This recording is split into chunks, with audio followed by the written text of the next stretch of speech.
અમરેલી તાલુકાના બક્ષીપુર ગામે મારામારીનો બનાવ.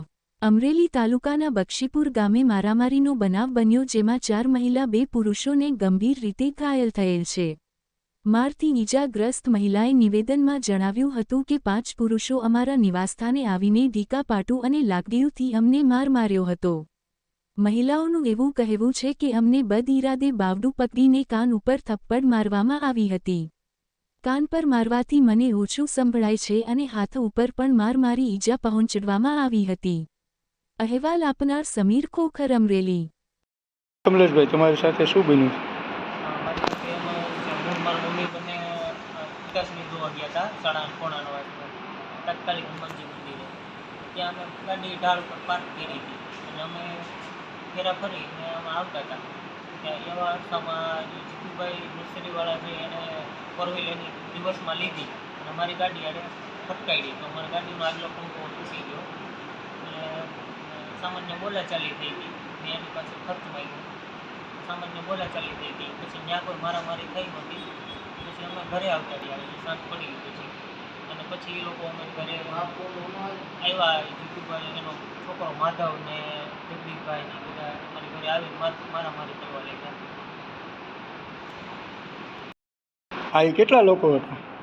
એ 5 જણા હતા. 5 જણા. કોણ કોણ હતું? એક જીતુભાઈ, માધવ અને જગદીશભાઈ, પછી એની સાથે અમારા ગામનો એક વ્યક્તિ હતો સંજયભાઈ કરીને પરમાર, અને એક માધવ સાથે એક અજાણ્યો શખ્સ આવેલો હતો. એ બધા અમારી સાથે મારકૂટ કરી, ટીકાપાટુનો માર માર્યો. બેન, તમારી સાથે શું બન્યું? મારા કાકાને 5-6 જણા મારવા આવ્યા હતા. છોડાવા ગઈ ત્યારે અમને બચમાં કરી માર્યું. કોણ કોણ વ્યક્તિ હતા ખબર છે તમને? માધાભાઈ, પછી પપ્પા, જીતુભાઈ અને અન્ય શખ્સને 2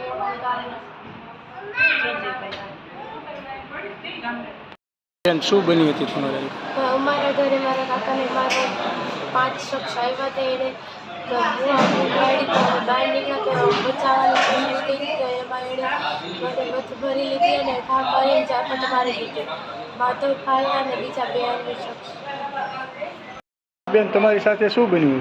5 જણા આવ્યા અચાનક મારવા અને મારા કાકાના ઉપર હુમલો કરવા કોણ કોણ કોણ હતા? 5 એમાં માધવજી હતો અને એક જીતુભાઈ ને એક જગાભાઈ હતા ને એ બધા એવા મારવા. તો અમે ખાલી સાઈડમાં ઊભા હતા તો એને બાવડું ખેંચીને અમને મારવા માંડ્યો.